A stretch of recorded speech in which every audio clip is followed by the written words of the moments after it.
Alors bonjour tout le monde, c'est Nathalie de nathaliedesign.com. Aujourd'hui, on va faire un projet qui va demander plus de temps que ce que je fais d'habitude, mais qui est extrêmement satisfaisant. Non seulement on va graver, mais on va aussi découper dans du plastique et tout ça pour avoir une belle lampe d'aile qui peut avoir toutes sortes de décorations et qui peut changer tout au long de l'année. Je vais vous montrer deux façons de préparer vos gravures. La première dans Design Space et la deuxième dans Silhouette Studio Business Edition. Donc, je vais commencer par Design Space. Dans Design Space, on n'a pas d'option pour faire du hachurage. Alors, je vous ai créé un fichier SVG que vous allez pouvoir utiliser pour faire des lignes à l'intérieur de votre fichier. Donc, ce fichier-là que j'ai ici, je l'ai acheté sur Design Bundle. Je vais vous mettre le lien sur mon blog. Donc, ce fichier-là, si on le regarde de près, il est plein. C'est simplement un fichier de découpe qui couperait ça dans du carton. Si on veut le faire en gravé, vous allez voir ce que ça fait. Ça va graver comme ça. Donc, c'est pas tout à fait ce qu'on veut. Ce qu'on veut vraiment, c'est avoir du hachurage dans les lignes pour que ça vienne faire une forme pleine en gravure. Dans Design Space, pour faire ça, je vais vous montrer comment on va faire. Et la toute première chose à faire, parce que là, vous voyez qu'on a plein de couches, c'est tout séparé en plusieurs couches. Pour rendre ça plus simple, je vais le souder immédiatement. Donc, on va avoir une seule couche qui va être à graver. D'ailleurs, inquiétez-vous pas, je vais vous mentionner que j'ai fait un fichier imprimable que vous allez pouvoir télécharger avec toutes les étapes à suivre pour arriver à la gravure finale. Donc, inquiétez-vous pas, c'est beaucoup d'étapes. Même moi, j'ai de la misère à m'en souvenir par cœur, puis je me sers de mon fichier pour pouvoir le suivre. Donc, si je zoome un peu out pour vous le montrer, la première chose à faire, je vous dirais, c'est de le mettre à la largeur que vous voulez. Pour les bases lumineuses, ce que je suggère, c'est au moins à peu près à 5 pouces. Donc, on va aller ici dans la taille et on va tout de suite mettre 5, Enter, ce qui va le réduire substantiellement. Donc, on va le zoomer un peu plus près pour qu'on voit ça comme il faut. Donc, ce que je vais faire immédiatement, c'est dupliquer cette couche-là. Pourquoi? Vous allez voir dans pas long, je vais vous expliquer pourquoi je fais ça. Mais avant tout, je veux aller télécharger et je vais faire télécharger une image, parcourir et je vais aller chercher le fichier de ligne que j'ai créé, qui est un SVG. Et là, il s'appelle 0.005 parce qu'il est à une distance de 0,005 pouces de distance, donc très rapproché, à 120 degrés d'angle. Donc, c'est le fichier qu'on va prendre, on va faire ouvrir. Et là, vous voyez ça rouge, on sauvegarde. Ici, ça va vous apparaître noir, c'est tout à fait normal. Parce que les lignes sont tellement rapprochées que ça vous a l'air d'un gros carré tout à fait noir au complet. Inquiétez-vous pas, c'est vraiment des petites lignes rapprochées. D'ailleurs, on voit dans le chemin ici que c'est rouge. Donc, avec la couche de ligne et une des deux couches qu'on a faites, ça va être de couper pour avoir un résultat de ligne dans le dessin. Et l'autre couche, on va la conserver pour qu'elle soit utilisée comme contour de chaque ligne. Donc, vous allez comprendre quand on va le faire en même temps. Par contre, petite note très importante, c'est si vous essayez de faire ça à cette échelle-là, parce que les lignes sont très rapprochées, Cricut Design Space devient fou et ça fait un gâchis total. Ça marche vraiment pas. Le truc qu'on a ici, c'est de sélectionner tout. Et là, on va aller multiplier par 10 la taille. Fait que c'est assez simple. On enlève le point de là et on le tasse d'un chiffre vers la droite. Donc, au lieu de 6, on va avoir 60. Et on fait Enter en gardant le cadenas verrouillé. Là, on voit très bien les lignes à cette échelle-là, ce qui fait que Cricut Design Space accepte mieux de faire la découpe. Mais vous allez voir, ça prend quand même assez de temps. Donc, on sélectionne une des deux couches qui est le résultat de la soudure et la couche de ligne et on va faire couper. Et là, je vais vous demander de la patience. Vous allez voir, c'est quand même assez long. Puis vous allez voir que dans la vidéo, je vais vous mettre toute la longueur que ça prend Design Space à réaliser ça, juste pour que vous vous vous sentiez vraiment confiant que c'est pas juste vous, c'est normal, ça prend du temps. Le résultat de la coupe va quand même être la même chose, c'est-à-dire 4 couches, qu'on voit exactement là. Donc, on a les deux rouges. Habituellement, ce que je fais, c'est que je garde une des deux noires. Donc, on peut se débarrasser de celle-là. On peut se débarrasser de celle-là. Finalement, on se débarrasse de 3 couches sur 4. Et l'autre, il ne faut pas la confondre, c'est vraiment celle qui fait le contour. Donc, on va les sélectionner les deux. Vous pouvez faire sélectionner tout. Et on va revenir à notre grandeur qu'on avait. Donc, là, on divise par 10. Donc, au lieu de 50, on va avoir 5.0. 5 points. Je vais enlever l'autre point qu'on a ici de trop. Enter. Donc, on est revenu à cette échelle-là. Et tout de suite, pendant qu'on les a les deux de sélectionnés, je vais aligner et centrer. Comme ça, ils vont être une par-dessus l'autre. Et vous allez comprendre pourquoi. C'est que si je ferme ça, cette ligne-là va agir en tant que ligne tout le tour. Si je fais l'inverse et que je me rapproche pour vous montrer, si vous voulez voir quelque chose, il faut être assez proche. Alors, si je ferme l'œil de celle-là, j'ouvre celle-là, vous voyez qu'on voit ça un peu hachuré. Là. On voit que c'est des lignes, même si on est très loin. On voit qu'il y a des petites lignes comme ça. Alors, si je rouvre celle-là, ben, ça vient comme lisser. Ça va vraiment venir faire le contour de toutes les lettres. Fait qu'on a besoin des deux. Donc, rezoomons out un peu pour vous étourdir trop. Donc, la prochaine étape, c'est vraiment de faire le contour de l'acrylique qui va être coupé, le contour du plastique, je devrais dire, qui va être coupé. Donc, pour ça, on va faire une forme. On pourrait faire un rectangle, on pourrait faire un cercle. J'ai décidé de faire un cercle. Je vais le déverrouiller, par exemple, parce que j'aimerais ça qu'il soit peut-être plus, qu'il suive un peu plus la forme du dessin. Allons le envoyer en arrière. Et là, on va essayer de se mettre le plus possible quelque chose qui pourrait ressembler à ça à peu près. Peut-être un peu plus étiré. Donc là, ce qu'on va faire aligner horizontalement. Voilà.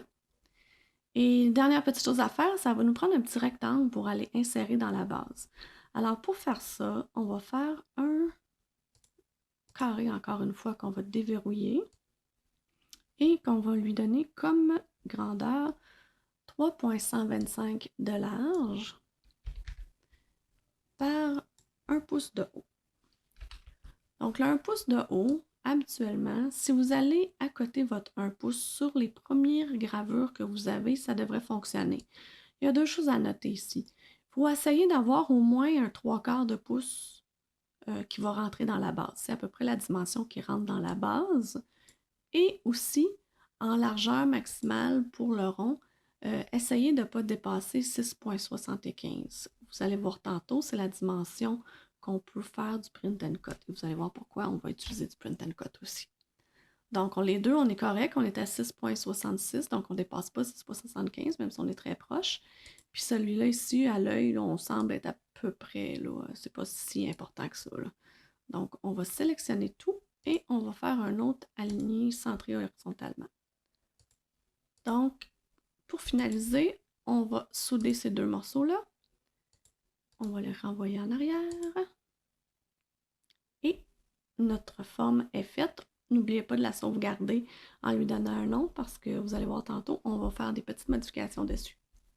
Donc, on est déjà prêt pour passer à l'autre étape. Avant ça, on va passer dans Silhouette Studio Business Edition. Je vais vous montrer comment faire avec beaucoup plus d'options.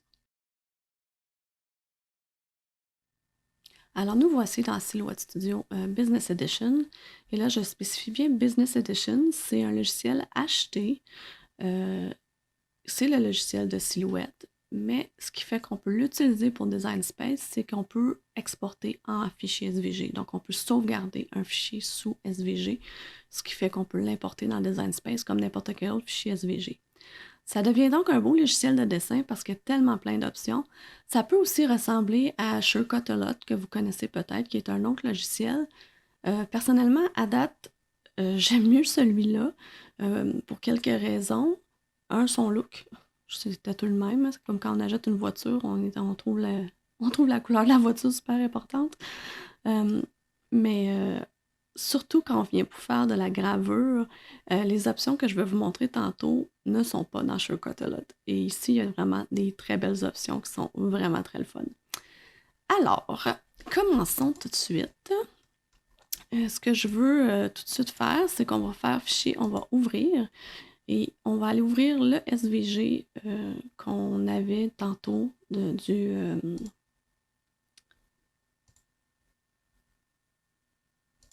On va aller ouvrir le SVG qu'on avait tantôt, qui vient d'un bundle que j'ai acheté de Design Bundle, qui s'appelle The Season to be Frozen. Voilà. Si vous voulez le lien, ça va être sur mon blog, comme j'ai dit tantôt.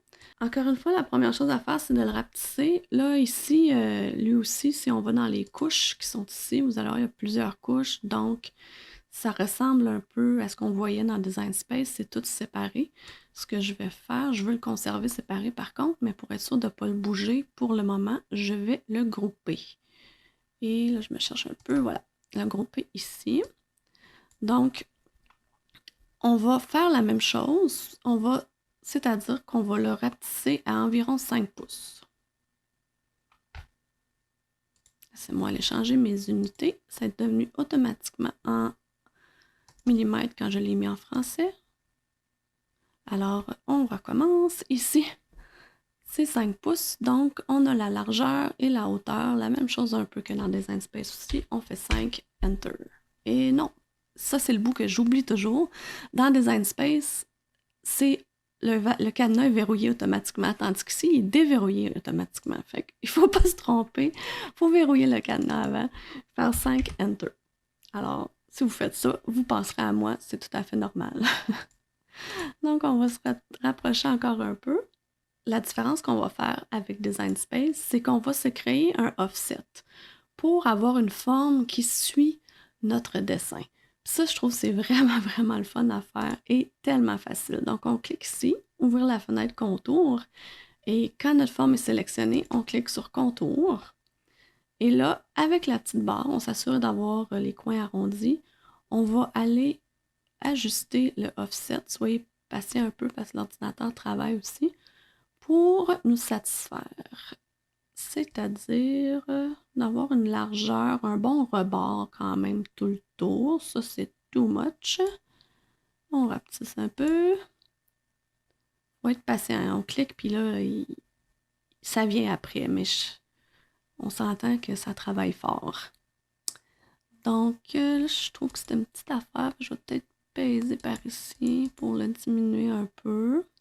OK. Une fois que je suis satisfaite, je vais faire appliquer. Et là, c'est que c'est le fun de voir ce que ça fait. C'est que ça vient juste de vous faire un contour, il n'y a plus rien. Si jamais il vous reste quelques petites choses au centre, vous pouvez les sélectionner et tout simplement les supprimer. C'est vraiment facile. Pendant que c'est sélectionné aussi comme ça, si je m'en viens ici, là, on voit tous les points euh, qui sont attachés. Donc, si jamais vous en avez un au centre, vous cliquez dessus avec cet outil-là, puis vous faites Delete sur votre clavier, puis ça va s'enlever ou vous pesez sur le X. Fait que je fais un exemple ici, je clique là-dessus, je pourrais peser sur le X pour l'enlever. Donc, je vais juste cliquer à côté, je vais resélectionner. Et là, ce que je vais faire, c'est cliquer sur le S ici qui va simplifier les formes en forme plus simple. Donc, il va enlever la quantité de points puis il va conserver juste le nombre de points qui est nécessaire. Je trouve que c'est plus facile pour Design Space d'aller chercher ça. Après ça, ça devient quelque chose de moins lourd. Une fois qu'on a ça, on va faire comme on a fait dans Design Space, c'est qu'on va se dessiner un rectangle de la dimension comme on a fait dans Design Space, c'est-à-dire la largeur de 3,125 et la hauteur de 1 pouce. Vous voyez, là, mon cadenas est verrouillé, donc ça ne marche pas. Il faut que je déverrouille 3,125. Bon, là, ça a plus de sens. Alors, voici notre base. Donc, ça, c'est la maximum que vous pouvez aller. Ça m'est arrivé de les faire moins large aussi. Là, le 3,125, c'est vraiment un maximum à aller chercher. Donc, on s'en vient le coller au premier design qu'on a. C'est ça que j'aime aussi de Silhouette Studio, c'est que le gars, il va venir nous faire une petite ligne, puis il vient comme se coller dessus. Là. C'est comme aimanté. Donc, on peut le placer soit centré ou soit le placer à l'œil. Moi, je l'aime bien comme ça. C'est un peu genre centré, mais centré sur ça ici, et non pas centré sur l'ensemble de la forme. Donc, je pense que c'est correct. Donc, on sélectionne les deux et on va faire comme dans Design Space. On va aller ici dans nos petites fonctions et on va faire souder. Donc là, on a notre forme qui est notre contour complet de ce que va découper notre cricotte. Au lieu d'avoir simplement un rond comme on a dans Design Space, on peut se permettre un peu plus de choses ici. Et là vient la partie le fun. Donc, je vais vous montrer le panneau. C'est le panneau qui est comme ça, qui a des petites lignes, le petit dessin ici. Je trouve ça le fun parce que je me souviens jamais des noms des panneaux, mais les dessins me parlent vraiment beaucoup, moi. Ça parle effet de ligne. Donc, si je vous le montre ici, ça, c'est l'effet de remplissage qui est ici. Et ici, c'est l'effet du rebord. C'est ce qui fait la différence. Aussi, dans Design Space, on a dû copier la forme pour avoir le contour, puis d'en avoir une autre copie qui, elle, était les lignes à l'intérieur. Ici, ça se fait tous en un clic. Ce que j'aime bien aussi, c'est de les faire un peu différents chacun. Donc, je vais les dégrouper. C'est ici. Et là, je vais pouvoir sélectionner un après l'autre et vraiment choisir ce que je veux. Et vous voyez qu'il y en a plusieurs. C'est pas seulement des lignes ou des hachures comme ça. Et là, on va... Ce que je suggère de faire, de regarder, c'est qu'est-ce qu'on veut qu'il ressorte dans l'image.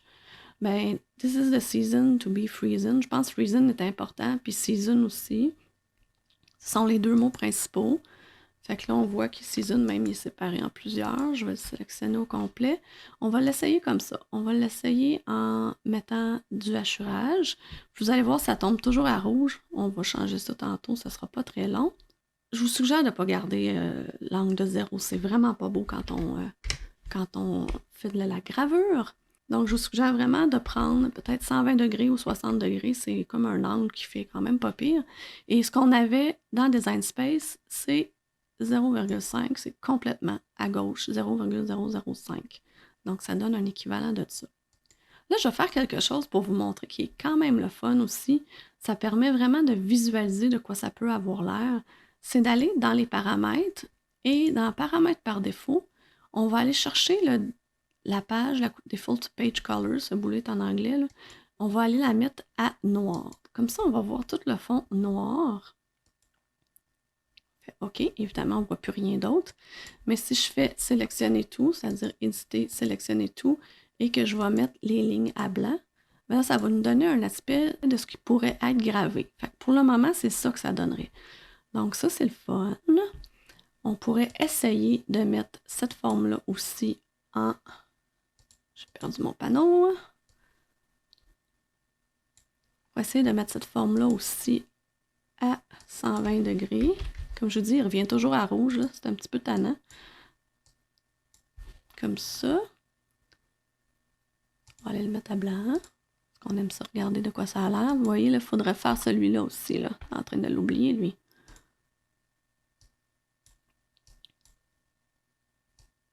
Oh, il est déjà à 120. Super. Donc, on vient à blanc. Et là, je veux vous montrer, il y a des affaires vraiment le fun. Je l'utilise beaucoup pour les flocons ou les étoiles ou peut-être ces petites formes-là qui sont le fun. C'est celui-là ici. Ça va faire le contour, mais ça va comme le doubler. Je vais vous approcher un peu, vous allez voir. Ça fait comme plein de lignes. Fait que ça fait vraiment beau. Fait que ça, c'est un effet que je trouve vraiment le fun. Fait que je sélectionne ça, je vais les faire comme ça.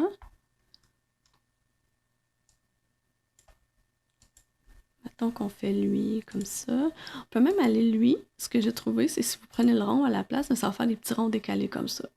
Ou on peut y aller ça. Moi, j'aime bien celui-là. Fait que ça va pas mettre rien à l'intérieur, mais ça va faire plusieurs fois, ça va passer plusieurs fois avec la lame. Fait que je trouve ça bien sympathique. On va mettre lui aussi. J'ai comme l'impression que je le déplace à chaque fois. Non, c'est mon imagination. Bon, qu'est-ce qu'il nous reste? Il nous reste les petites étoiles, il nous reste le to be. Comment qu'on va faire ça? Ce que je peux suggérer, c'est on va prendre le to be en utilisant Shift. C'est comme dans Design Space, j'utilise Shift pour le sélectionner. Je vais aller essayer celui-là pareil. Mais au lieu de 0.5, je vais le mettre un petit peu plus haut. Ça veut dire qu'il va apparaître moins foncé. Vous allez voir. Ce que j'ai oublié de vous dire tantôt, c'est en sélectionnant ça, c'est là qu'on va avoir le contour. On va aller le refaire pour les autres. Je pense que je l'ai oublié. J'étais trop énervée de faire mes autres dessins. Fait que vous voyez, c'est un peu plus pâle. Donc si je sélectionne ça ici, je reviens à ce que j'étais. Puis Je sélectionne ça. Vous voyez, là, on vient de voir le contour apparaître. Ça fait plus beau quand le contour est là.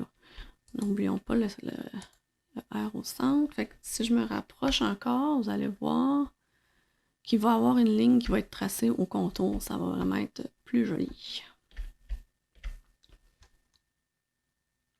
Là, vous inquiétez pas si vous voyez de quoi de bizarre ici, c'est parce que ma forme est sélectionnée. Ça fait comme une ligne, mais si je l'enlève, c'est disparu. Alors, je pense que j'irai mettre ces petites lignes-là aussi dans le style comme ça. Qu'est-ce qu'on dirait, les étoiles ont l'air de quoi si je fais ça? J'aime moins comme ça, eux autres.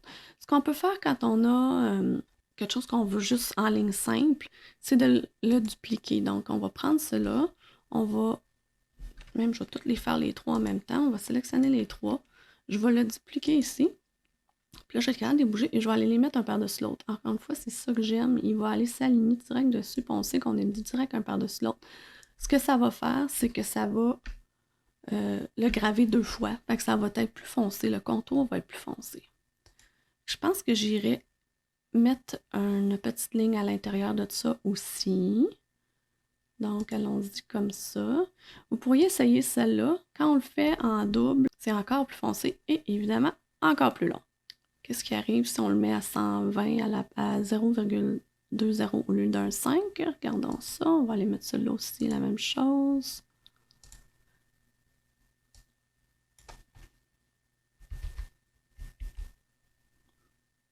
Puis, j'ai oublié de mettre le contour. Puis, blanc.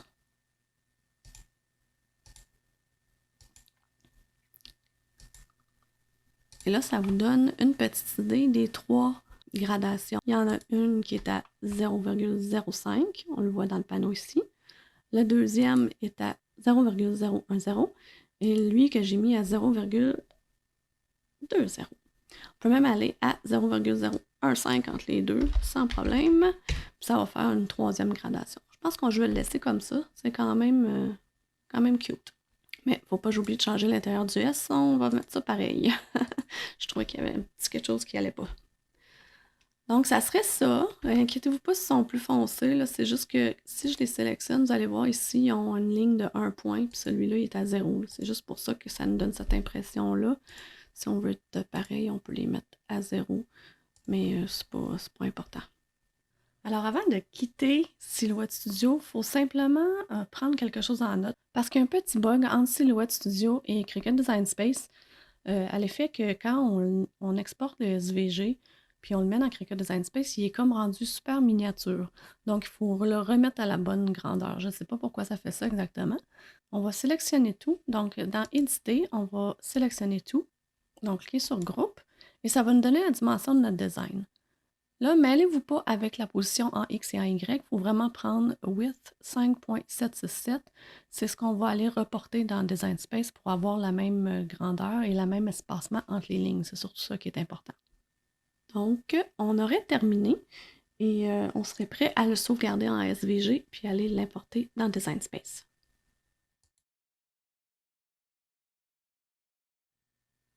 Donc, on est de retour dans Cricut Design Space. À partir de maintenant, les étapes vont être les mêmes, que ce soit le fichier que vous avez créé dans Design Space ou dans Silhouette Studio. La seule différence, c'est si vous l'avez créé dans Design Space, évidemment, vous allez faire ouvrir votre projet. Et si vous l'avez créé dans Silhouette Studio, vous allez faire télécharger. Donc, nous, on va faire télécharger, puis on va aller le chercher. Il y a deux façons de faire la gravure. Il y a une façon que j'ai vue qui existe, qui consiste à graver et ensuite couper. Mais à chaque fois que je l'ai essayé, Design Space a planté. Donc, c'est très, très frustrant de passer 2 heures de temps à graver, puis quand tu viens pour couper, il fait une passe, puis il ne coupe plus le reste. Donc, j'ai décidé d'y aller avec une autre méthode, qui est une méthode du gabarit. Donc, on trace un gabarit et on se sert de la fonction Print and Cut pour centrer nos choses. Vous allez voir, il y a beaucoup d'étapes. Je vais les faire une par une, sans trop expliquer où est-ce que je m'en vais, mais si vous suivez dans le fichier imprimable que j'ai mis à votre disposition, vous allez voir, ça va être plus facile pour vous, puis plus facile pour tout le monde, parce que même moi, comme je vous ai dit, j'ai mon fichier que j'ai imprimé et je suis les étapes une après l'autre, parce qu'il y en a tellement que je viens mélanger si je n'ai pas la feuille à côté de moi. Vous pouvez imaginer, c'est un projet assez avancé. Donc, on commence. Donc, on va commencer par créer le gabarit. Pour ça, on a besoin de télécharger le fichier SVG. Donc, on va aller le chercher à l'endroit où on l'a sauvegardé. Et pour moi, c'était ici. Donc, sauvegarder. Je ne sais pas pourquoi il y a des petites étoiles noires. C'est pas grave, on l'insère quand même. Et là, vous voyez, comme j'ai mentionné, qu'il allait être vraiment petit. Mais avant tout, pendant qu'il est sélectionné, puis parce que je veux vraiment pas l'oublier, on va faire symétrie. Symétrie, c'est que ça va nous permettre de graver sur l'endos de notre plastique et non pas sur la face. Ça fait plus beau comme ça. Et là, comme j'ai mentionné, on va tout de suite prendre la mesure qu'on a pris dans Silhouette Studio, qui est le 5.767. Enter. Et on l'a à la bonne grandeur avec nos lignes à l'intérieur qui sont aussi de la bonne grandeur. Là, vous remarquez, j'ai inséré un SVG, il est tout groupé. Je ne le dégroupe pas tout de suite, vous allez voir pourquoi. Ensuite, on va dessiner notre rectangle. Un rectangle qui va être exactement à la dimension, les dimensions maximales permises pour faire du print and cut. Ces dimensions-là, je vous ai les mis dans le fichier imprimable aussi. C'est le 6.75 par 9.25. Enter. Et là, pendant que ça, c'est sélectionné, on sélectionne avec le groupe et on va les aligner centrés. Le rectangle, on va changer son chemin pour le mettre à dessiner. On va utiliser notre crayon pour ça. Donc, pendant que tout ça est groupé, on va en profiter pour les mettre à graver. Par contre, vous allez voir, je ne veux pas graver le tour, mais il est déjà dans un groupe, puis même en sélectionnant Shift, il veut pas, il me désélectionne tout. Fait que pour ne pas avoir à sélectionner une couche une par une et de devoir mettre ensuite graver, je vais en profiter. Ils sont dans un groupe, je vais les mettre tout de suite à graver. Et là, je vais le dégrouper et je vais aller chercher ma forme que j'ai ici, puis je vais la remettre tout de suite à couper, découper. Donc, on est à dessiner, découper et le reste est à graver. Là, avant que je bouge quoi que ce soit, ce que j'aime faire, c'est sélectionner tout et je vais grouper tout ça pour être sûr que je ne bouge pas quelque chose. Ce serait mon genre de l'accrocher. On est en train de faire le gabarit, là, n'oubliez pas.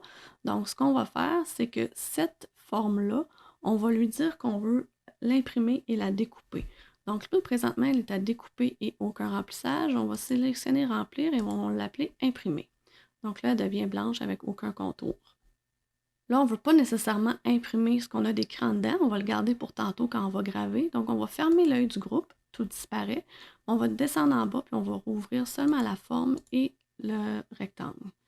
Le rectangle qu'on va dessiner va être dessiné au crayon. Si vous n'en avez pas, c'est pas bien grave. Vous pouvez aussi vérifier un tutoriel sur comment utiliser les crayons Crayola si vous voulez dans votre Cricut sans aucun adaptateur. Mais c'est surtout que cette forme-là nous permet, de centrer notre dessin.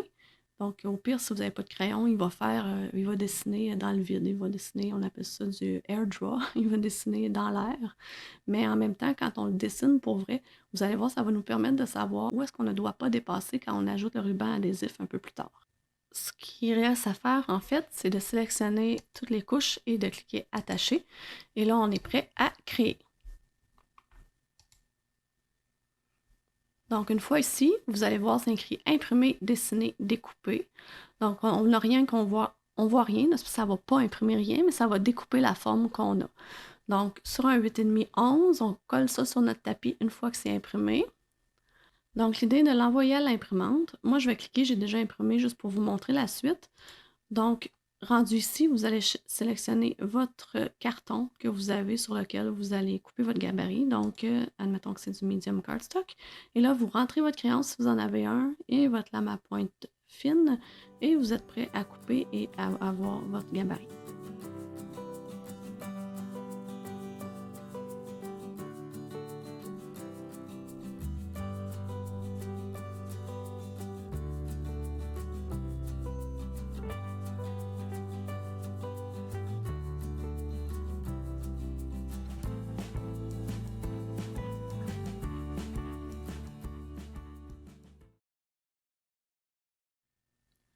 Alors, on est maintenant prêt à couper notre forme dans le plastique. Première chose à faire, c'est de sélectionner le carré et fermer l'œil. Ensuite, on sélectionne la forme en tant que telle qu'on veut découper. Et au lieu d'imprimer, on va aller la remettre à aucun remplissage. Donc, elle va être en découpage. C'est pas plus compliqué que ça pour cette étape-là. On va cliquer sur Créer. On va continuer.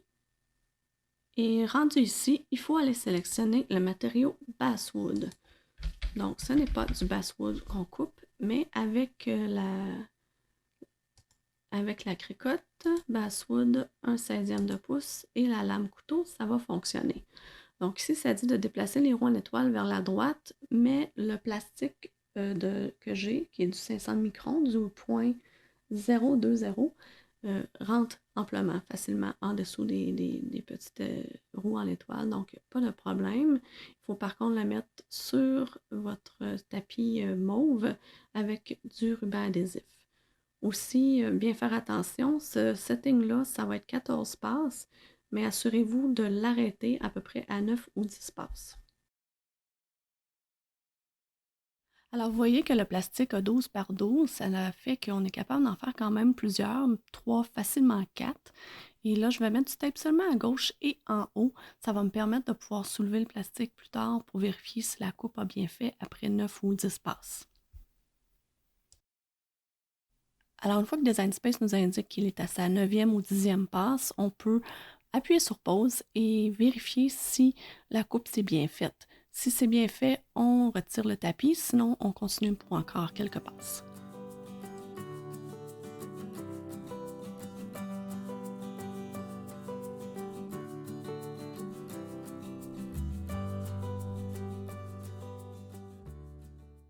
Donc, on est enfin prêt à passer à la gravure. La première chose à faire, c'est de prendre votre gabarit qu'on a coupé en faisant une print and cut et le placer sur votre tapis mauve. Ensuite, vous prenez le morceau de plastique qu'on a coupé et vous l'insérez à l'intérieur du gabarit en s'assurant de suivre le plus possible la forme, le plus égale possible. N'oubliez pas d'enlever le plastique qui est par-dessus, sur le côté qu'on va graver, c'est quand même important. On ne voudrait pas graver le plastique. Pour m'assurer que tout est bien collé, j'utilise le rouleau et j'appuie plusieurs fois, puis ça fait vraiment une différence. On peut voir à travers le plastique. Puis en plus, ça évite de mettre nos doigts dans le plastique et de devoir les nettoyer après. Vous pouvez, si jamais votre tapis mauve est plus ou moins collant, ou si vous n'avez pas de tapis mauve, vous avez un tapis vert, vous pouvez ajouter du tape double face en dessous. Je vais vous mettre le lien pour ça aussi sur mon blog. Celui qui est recommandé, celui aussi qui ne fait pas de résidus sur le plastique. Alors, on ajoute aussi du tape tout le tour. Si vous avez du tape à peinture, c'est encore mieux parce que lui aussi laisse beaucoup moins de résidus sur le plastique. Et c'est ce qu'on souhaite. En ajoutant le tape, c'est là que la ligne de crayon qu'on a dessinée avec le marqueur est utile. Ça nous permet de savoir où ne pas dépasser avec le tape, là, parce que la petite lumière de cricotte, le petit œil là, qui va détecter le rectangle autour là, pour le printed cut, c'est un peu sa limite qu'il a besoin pour faire la détection. Donc, si on met du tape à l'intérieur de ça risque de gâcher la détection. Donc, ça nous aide en même temps à savoir ça.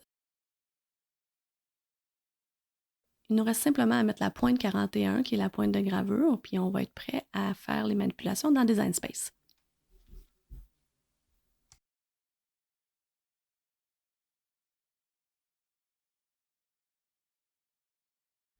Donc, on est rendu au bout de la gravure. Je vais vous dire, c'est un bout qui est quand même assez compliqué. Soyez certain de télécharger le fichier que je vous ai préparé avec toutes les étapes puis de les suivre comme il faut. Aussi, ce que je vous suggère fortement, c'est de sauvegarder votre projet immédiatement parce que vous ne pourrez plus revenir à cette étape-là si jamais vous voulez redécouper une autre fois cette forme-là, parce que là, on va l'aplatir. Donc, la première chose à faire, c'est d'aller sélectionner tout et d'aller ouvrir les yeux. Donc, il faut que je clique 2 fois, mais que l'œil soit ouvert pour faire tout réapparaître. Ensuite, on va détacher et on reclique ici et on dégroupe. Tout est revenu sur une couche individuelle.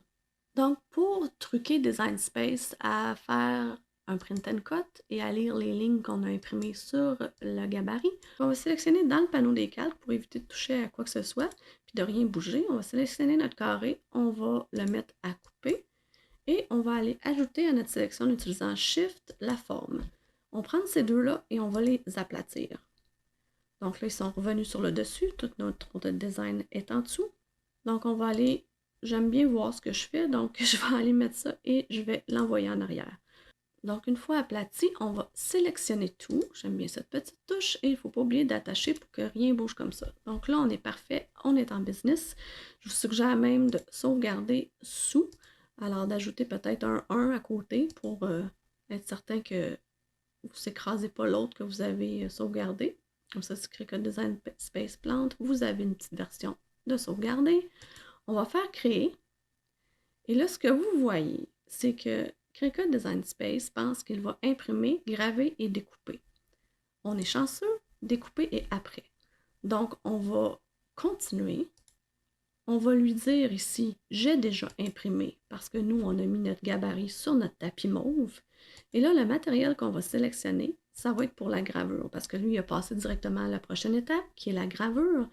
Et ce que je vous suggère pour la gravure, c'est d'utiliser ce qui s'appelle Tooling Ladder 6.7. Fait qu'on va écrire Tooling et on va faire une petite recherche.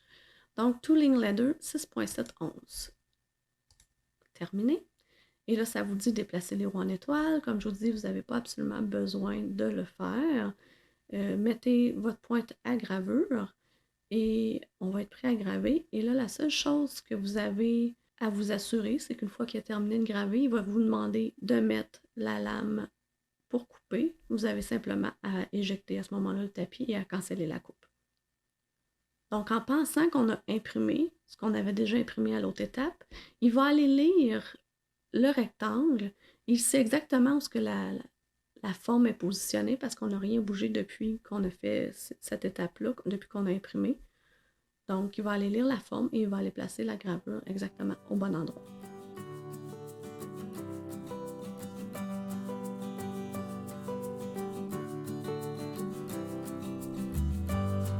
Les deux versions ont pris environ 2 heures à graver, donc il ne faut pas être surpris. Il faut s'assurer que l'ordinateur n'est pas en mode veille, qu'il ne tombera pas endormi et s'assurer aussi qu'il est bien branché dans la prise électrique parce que c'est très long à faire puis vous ne voulez pas que ça soit interrompu en plein milieu. Là, une fois que c'est terminé, on enlève le tape, on enlève tout ce qu'on peut. On essaie de ne pas mettre nos doigts dessus le plastique. Et puis, là, l'idéal, c'est d'avoir une bonbonne d'air sous pression qu'on puisse mettre au-dessus du lavabo puis le passer sur l'acrylique. Sinon, peut-être avec un pinceau, mais prenez pas de Kleenex ou de Scott Towel. Vous allez voir, ça va comme arracher plein de petits fils puis ça va rester sur votre gravure. C'est pas ce qu'on recherche. La seule étape qui reste à faire, je vous suggère des petits collants ou n'importe quoi que vous avez qui peut être assez épais, qui va venir remplir l'épaisseur de la fente de votre base lumineuse. L'important, c'est vraiment de mettre la gravure sur le devant pour qu'elle soit éclairée vers l'arrière. Et ça fait quand même un super beau résultat. Je vous montre toutes celles que j'ai réalisées. Donc, vous voyez celui-ci qui est fait avec Silhouette Studio Business Edition. Et aussi la version faite avec Cricut Design Space.